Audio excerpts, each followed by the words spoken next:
বন্ধুরা, Adobe Premiere Pro সফটওয়্যারের effect কন্ট্রোলসের আন্ডারে যে কয়েকটি প্যারামিটার আছে, যেমন position, scale height, scale with, rotation, anchor point, এই প্যারামিটারগুলোর ব্যাখ্যা বোঝানোর জন্য আমি আগে একটি ভিডিও টাইমলাইনে ইম্পোর্ট করে রেখেছি এবং একটি সিকোয়েন্স তৈরি করে রেখেছি।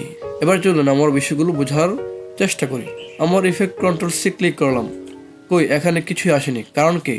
কারণ আমরা যেই ভিডিও নিয়ে কাজ করব, যে ভিডিওর ইফেক্ট কন্ট্রোলসে আমরা পরিবর্তন করব, ওই ভিডিও কিন্তু এখনো সিলেক্ট করিনি। এজন্য আমাদেরকে এই ভিডিও লেয়ারকে সিলেক্ট করতে হবে। সিলেক্ট করার পর এবার চলে আসলো পজিশন, স্কেল, রোটেশন, সব কিছু এখানে চলে এসেছে। চলুন আমরা আস্তে আস্তে বোঝার চেষ্টা করি এগুলোর কাজ কি। প্রথমত আছে পজিশন। এই পজিশন ভ্যালুর কাজ কি? পজিশন ভ্যালুর বরাবর এই পজিশন যে প্যারামিটার আছে, এই পজিশন প্যারামিটারের মোট দুইটা ভ্যালু আছে। হচ্ছে এক্স অক্ষ বরাবর, মানে ডান দিকে বাম দিকে, আর একটা হচ্ছে ওয়াই অক্ষ বরাবর, মানে উপর নিচে। এবার আমরা যদি এই ভ্যালুটাকে চেঞ্জ করি, কীভাবে চেঞ্জ করব? কার্সর রেখে মাউজের বাম বাটনে ক্লিক করে ধরে আমি যদি ডান দিকে নিয়ে যাই কার্সরটিকে, তাহলে দেখুন এই যে ভ্যালুটা সেটা আস্তে আস্তে বাড়তেছে এবং আমার এই ভিডিও ফুটেজটা ডান দিকে সরে যাচ্ছে। এবার আমি যদি বাম দিকে নিয়ে আসি, তাহলে আমার ভ্যালুটা কমতেছে এবং আমার এই ভিডিও ফুটেজটা বাম দিকে সরে যাচ্ছে।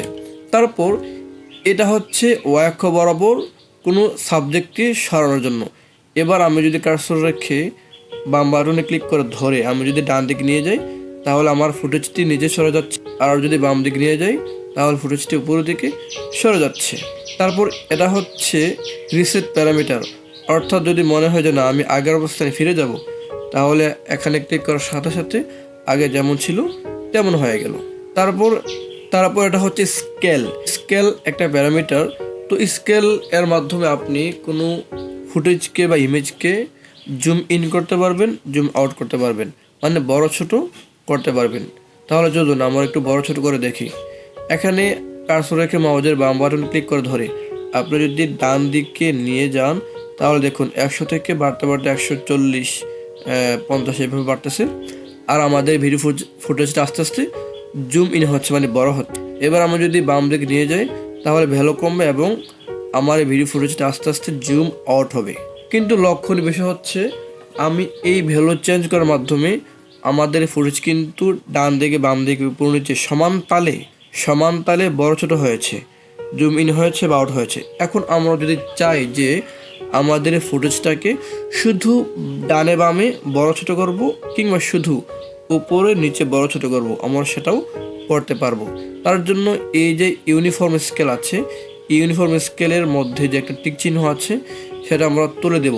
মানে আনচেক করার সাথে সাথে দেখুন এখানে ছিল একটা ভ্যালু শুধু স্কেল, এখন এসেছে দুইটা প্যারামিটার চলে এসেছে। একটা হচ্ছে হাইট। স্কেল হাইটের ভ্যালুটা যদি বাড়ায় কমায়, তাহলে শুধু উপর নিচে বাড়বে কমবে। যেমন আমি এখানে কার্সর রেখে যদি বাম বাটনে ক্লিক করে ধরে ডান দিকে নিয়ে যাই, তাহলে দেখুন শুধুমাত্র উপর নিচে আমাদের ফুটেজটি বড় হচ্ছে, বাম দিকে নিলে ছোট হবে। শুধু উপর নিচে, ডানে বামে কিন্তু কোনো পরিবর্তন হচ্ছে না। এবার আমি যদি এই স্কেল উইথের যে ভ্যালুটা আছে সেটা যদি চেঞ্জ করি, তাহলে দেখুন কি হয়, আমি ডানে সরালাম ভ্যালু বাড়তেছে আর আমার এই ফুটেজটা বড় হচ্ছে, বামে সরালাম ভ্যালু কমতেছে, আমার ফুটেজটা জুম আউট হচ্ছে, মানে ছোট হয়ে গেল। তারপর এই দুইটায় ক্লিক করার মাধ্যমে আমরা এই ভ্যালুগুলোকে রিসেট করে দিলাম, মানে আগের অবস্থানে ফিরিয়ে দিলাম। তারপর আছে রোটেশন মানে হলো ঘূর্ণন, অর্থাৎ আপনি যদি কোনো অবজেক্টকে ঘোরাতে চান তাহলে এই রোটেশনে ক্লিক করবেন। যেমন রোটেশনের মধ্যে যে ভ্যালুটা আছে, এই ভ্যালুটাকে যদি চেঞ্জ করি, আমি যদি ভ্যালুটাকে যদি বাড়াই, ডান দিকে কার্সর নিয়ে যদি বাড়াই, তাহলে দেখুন এই যে ফুটেজটা সেটা ডান দিকে ঘুরতেছে। যখন 360 ডিগ্রি হয়ে যাবে, এই যে 360 ডিগ্রি হওয়ার পর আপনার একটা পূর্ণ ঘূর্ণন হয়ে গেল। একটা পূর্ণ ঘূর্ণন হওয়ার পর এই যে 1 লেখা উঠলো, মানে 1 × 2 ডিগ্রি, বোঝাচ্ছে যে একটা পূর্ণ ঘূর্ণন সম্পন্ন হওয়ার পর আরও 2 ডিগ্রি ঘুরেছে ডান দিকে।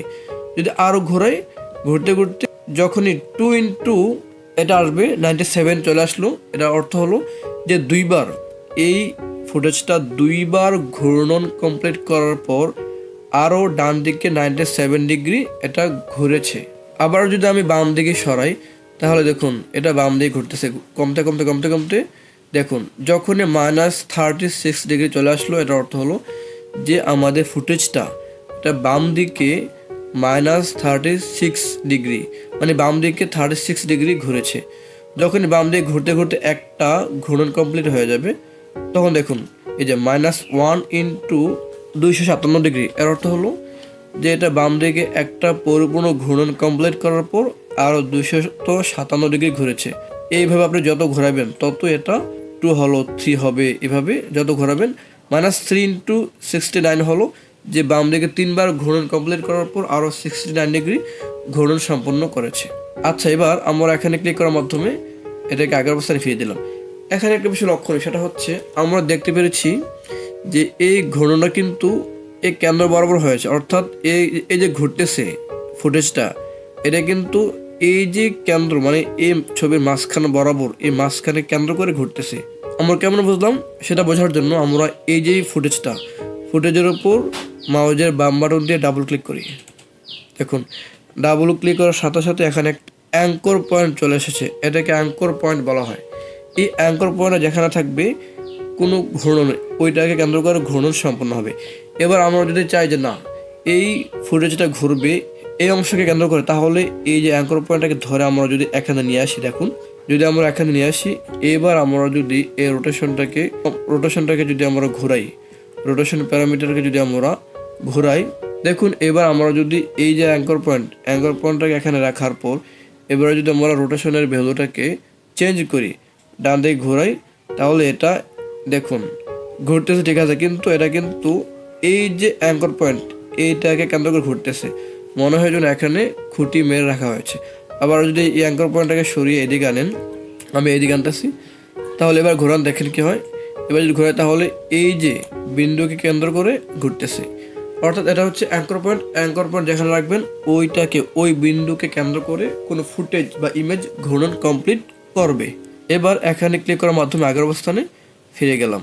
তারপর হচ্ছে অ্যাঙ্কর পয়েন্ট। এই অ্যাঙ্কর পয়েন্টের যে ভ্যালুগুলো আছে, এই ভ্যালুগুলো যদি আমরা পরিবর্তন করি তাহলে কি হয় দেখুন, আমরা যদি অ্যাঙ্কর পয়েন্টের x অক্ষ বরাবর ভ্যালু আছে, x অক্ষের ভ্যালু, এটাকে যদি বাড়া কমাই তাহলে এই ভিডিও ফুটেজটা কিন্তু ডান দিকে বাম দিকে সরে যাচ্ছে, ঠিক আছে।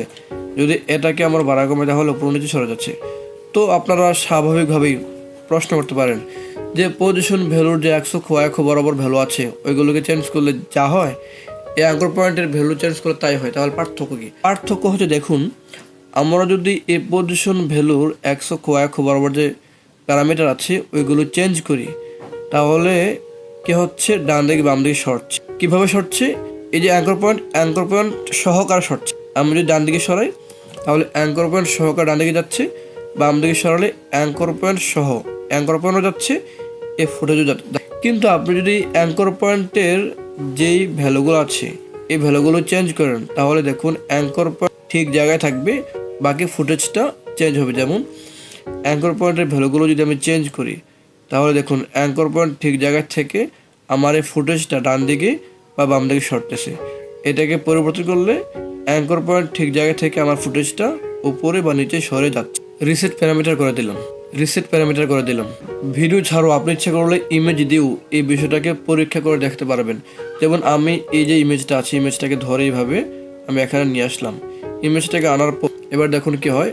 এখন আমরা যদি ইমেজটাকে সিলেক্ট করি তাহলে ইমেজের আন্ডারে যে ইফেক্ট কন্ট্রোল আছে, ইফেক্ট কন্ট্রোলসের যে প্যারামিটারগুলো আছে এগুলো চেঞ্জ করে তাহলে ইমেজটা পরিবর্তন হবে।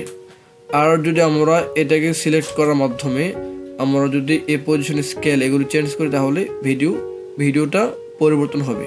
তো আমরা ইমেজটাকে দেখাচ্ছি, ইমেজটাকে সিলেক্ট করার পর এবার আমরা যদি এই যে পজিশনটাকে চেঞ্জ করি তাহলে আমার ছবিটা ডানে বামে যাচ্ছে, এটাকে চেঞ্জ করলে উপর নিচে যাচ্ছে। তারপর হচ্ছে স্কেলটাকে যদি করি আমরা তাহলে বড় হচ্ছে ছোট হচ্ছে। ইউনিফর্ম স্কেল আনচেক করে দেওয়ার পর এবার স্কেল হাইট উপর নিচে বড় হবে ছোট হবে, স্কেল উইথ ডান দিকে বাম দিকে বড় হবে ছোট হবে। তারপর রোটেশনের ভ্যালু যদি আমরা বাড়ায় কমাই তাহলে ডান দিকে ঘুরবে বা বাম দিকে ঘুরবে। এইবার এখানে ক্লিক করার মাধ্যমে আমরা রিসেট করে দিই, এখানে ক্লিক করে রিসেট করে দিই। স্কেল হাইট সবগুলো রিসেট করে দেওয়ার পর আগে যেমন ছিল তেমন অবস্থায় চলে এসেছে। আশা করি বুঝতে পেরেছেন। যদি তাই হয় তাহলে এই নতুন চ্যানেলকে একটু সাপোর্ট করবেন আশা করি।